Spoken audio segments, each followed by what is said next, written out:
I knew something was wrong before I even killed the engine.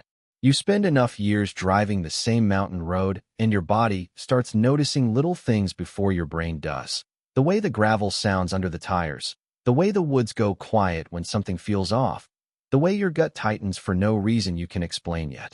I'd been driving almost 4 hours up through eastern Tennessee, climbing those narrow back roads toward my grandfather's cabin, with a cooler full of groceries sliding around in the passenger seat, and an old Springsteen song barely coming through the speakers because the radio signal always died around mile marker 19.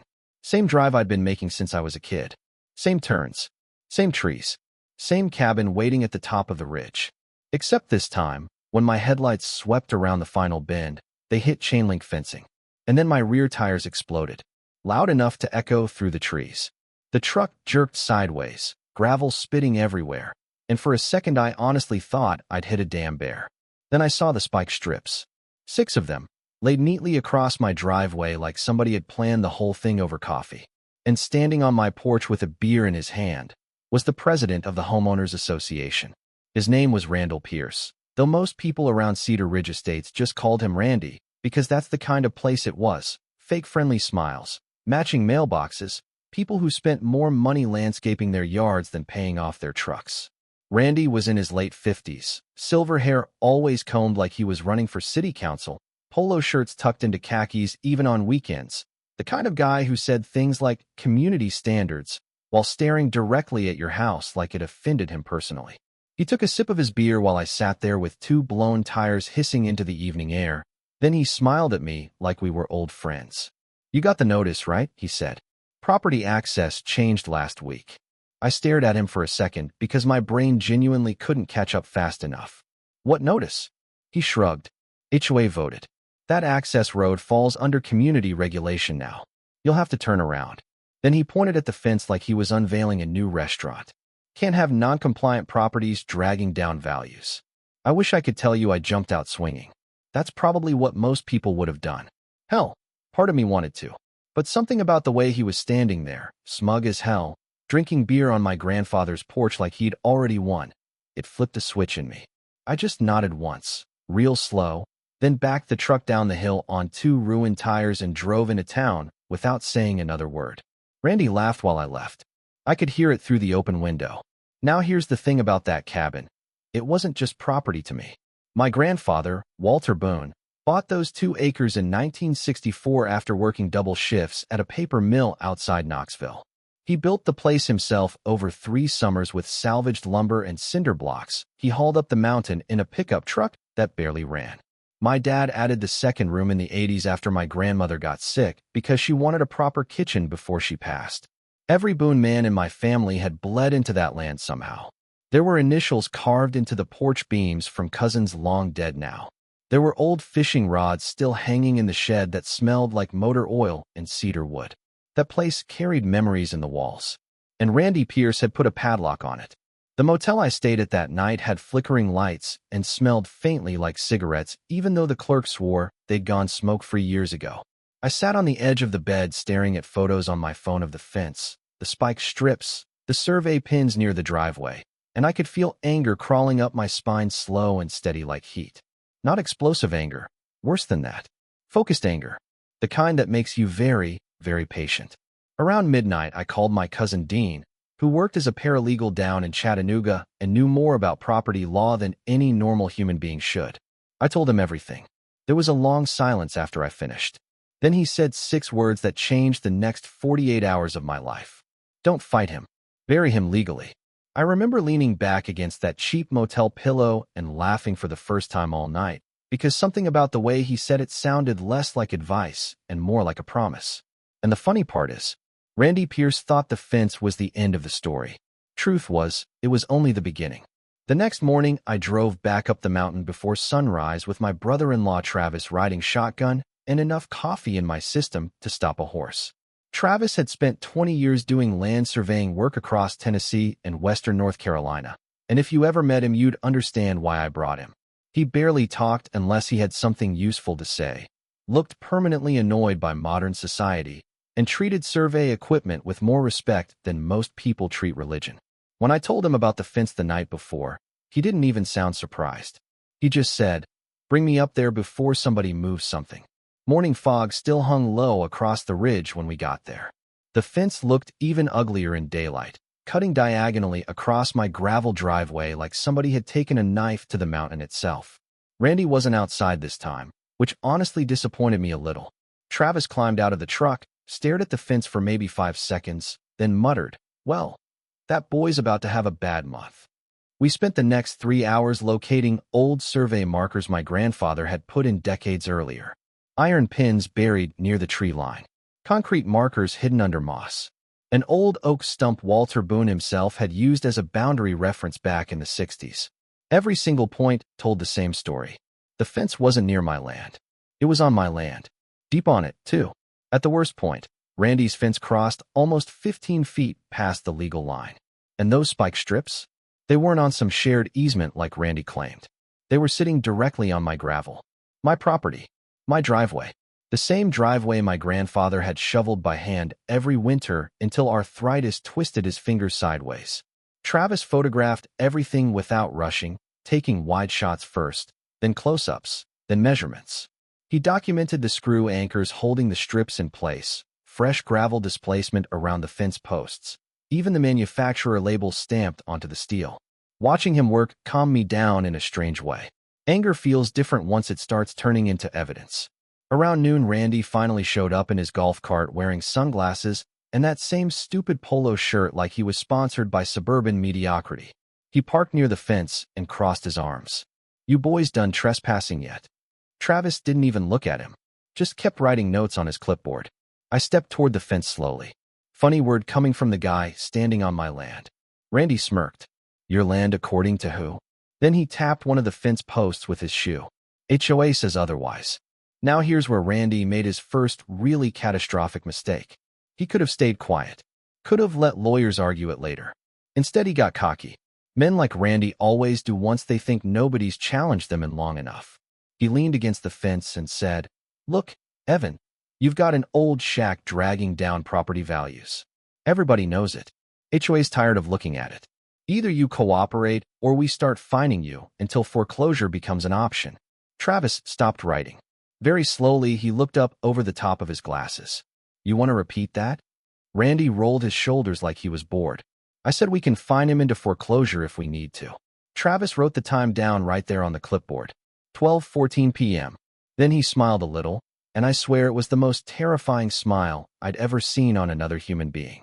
Randy must have felt the mood change because he climbed back into the golf cart without another word and drove off toward the subdivision clubhouse. The second he disappeared around the bend, Travis looked at me and said, "Congratulations." He just threatened financial coercion in front of a witness. That's adorable.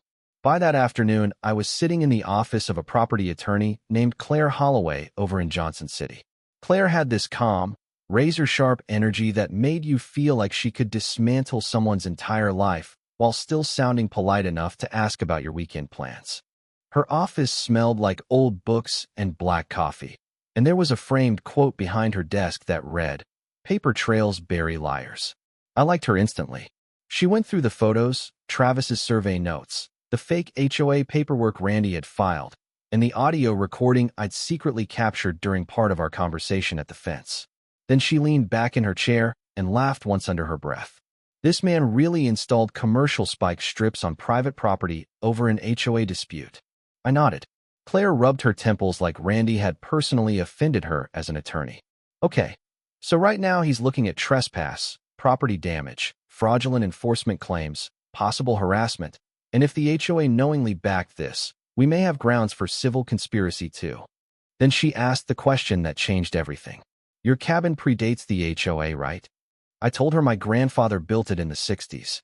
She got quiet after that. Started typing fast. Pulled county plats. Old development maps. Original subdivision filings. 15 minutes later, she looked up at me with this expression people get when they realize they've just found buried treasure.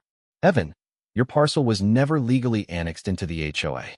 I honestly thought I'd misheard her. "What?" She turned the monitor toward me. "Your land borders Cedar Ridge Estates, but it was never included in the original subdivision plat. Somebody at the HOA added your address into their internal records years later, Probably because your driveway connects near the community entrance. But legally, she tapped the screen. You are not part of the HOA. Never were. I just sat there staring at the map while my entire understanding of the last 6 years rearranged itself in my head. Every HOA due I'd paid.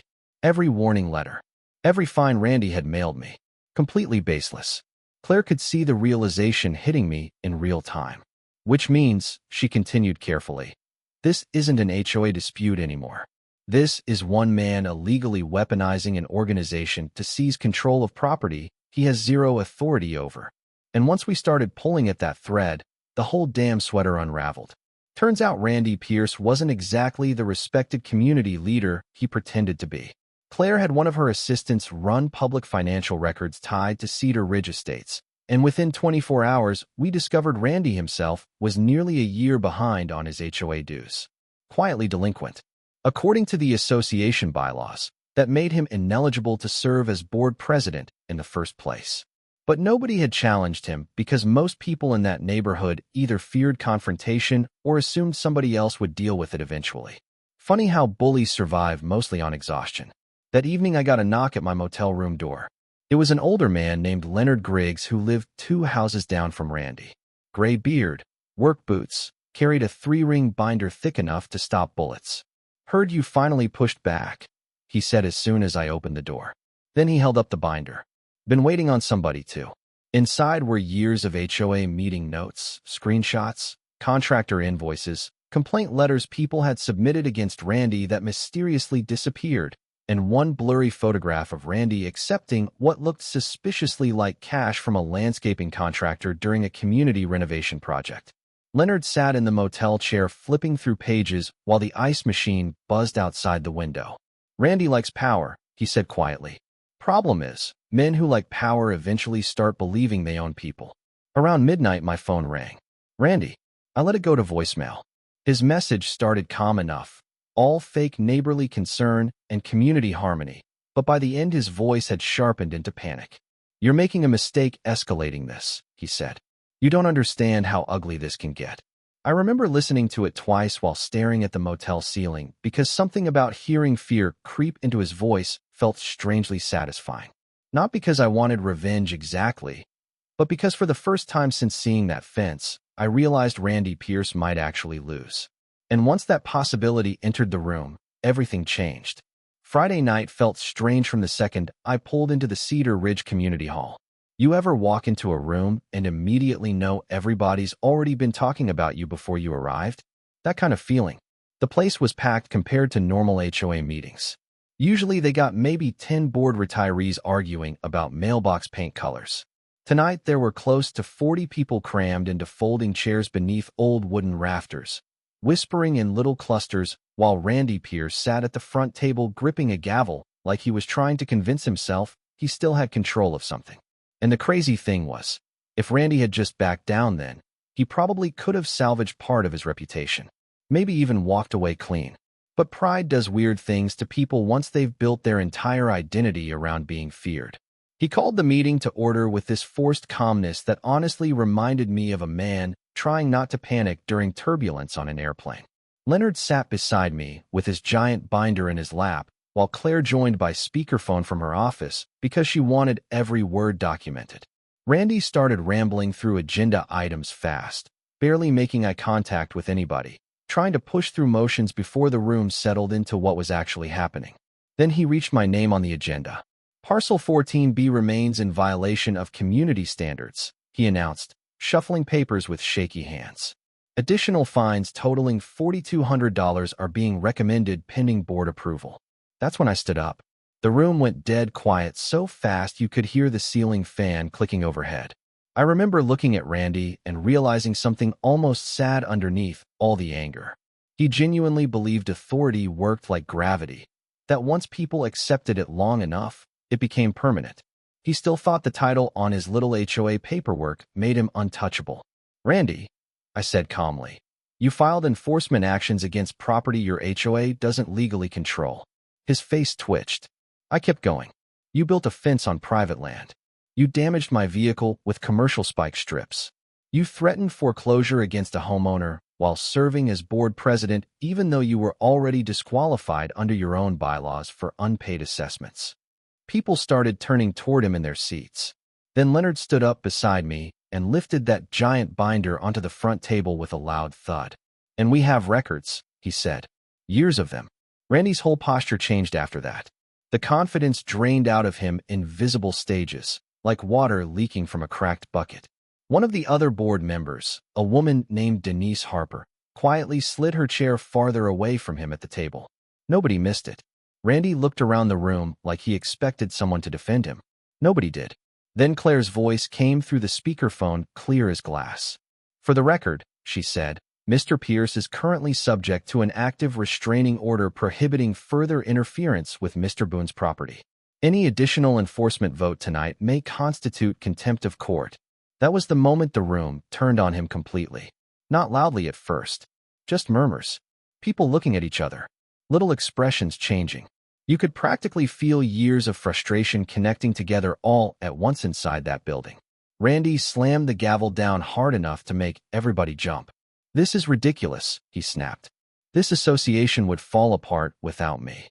And maybe the saddest part is, I think he actually believed that. Then a voice from the back said, "No, Randy. You just made everybody afraid to speak." Nobody ever figured out who said it. Randy's face went red instantly. He started shouting after that. About disrespect. About outsiders. About protecting property values. But the more he talked, the smaller he looked somehow. Because fear only works while people still think you control the outcome. And by then, everybody in that room knew the game was over. He adjourned the meeting abruptly and stormed outside before anyone could stop him. Now here's the part that still feels cinematic in my head, even years later. About 20 minutes after Randy left the hall, Leonard grabbed my arm and said, "He went toward your cabin." So I called the sheriff's department. By the time Deputy Mercer arrived, the mountains were fully dark except for moonlight cutting through the trees and truck headlights bouncing across gravel. We drove up together toward the cabin road, and sure enough, there was Randy standing by the fence with a pair of bolt cutters hanging at his side. I don't think he knew what he planned to do anymore. Maybe cut the lock off himself. Maybe tear the fence down before deputies documented it. Maybe just stand there pretending he still had choices left. Whatever was going through his head stopped the second Deputy Mercer stepped out of the cruiser. I'll never forget that image. Randy Pierce standing beside a fence he illegally built, illuminated by patrol lights, staring at 6 spike strips still lying across another man's driveway, while a sheriff's deputy read him a court order in the middle of the Tennessee mountains. For the first time since this whole thing started, he looked small. Not angry. Not powerful. Just tired.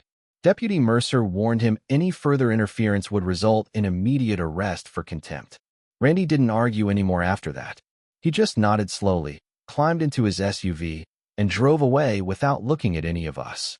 The fence came down the next morning. 3 weeks later, the HOA voted him out by a landslide. An internal audit uncovered missing funds, manipulated assessments, and years of buried complaints. Cedar Ridge Estates hired entirely new management before summer ended. Randy lost his house about 8 months later after foreclosure proceedings finally caught up with him. Last I heard, he moved somewhere outside Nashville and keeps mostly to himself now. And honestly, I don't hate the guy. I know people expect some big revenge speech there, but truth is, I think Randy spent so many years needing control that eventually he forgot the difference between leadership and ownership. Happens more than people realize. Small power can poison a person just as badly as big power. The cabin's still there, though. Last fall, my son helped me replace some old porch boards Walter Boone installed back in the 60s. We sat outside afterward eating sandwiches while the trees turned orange across the ridge, and after a while my kid looked out toward the driveway and said, "So that's why you fought so hard for this place." Yeah, that's exactly why. Now I'm curious what you think. Was Randy just a power-hungry bully who finally pushed the wrong person too far? Or do HOAs sometimes need hard people running them to keep communities from falling apart? And honestly, if somebody chained off property your family owned for generations, would you have handled it calmly, or would you have done something a whole lot worse before the lawyers ever got involved? Let me know down below, because stories like this always split people right down the middle.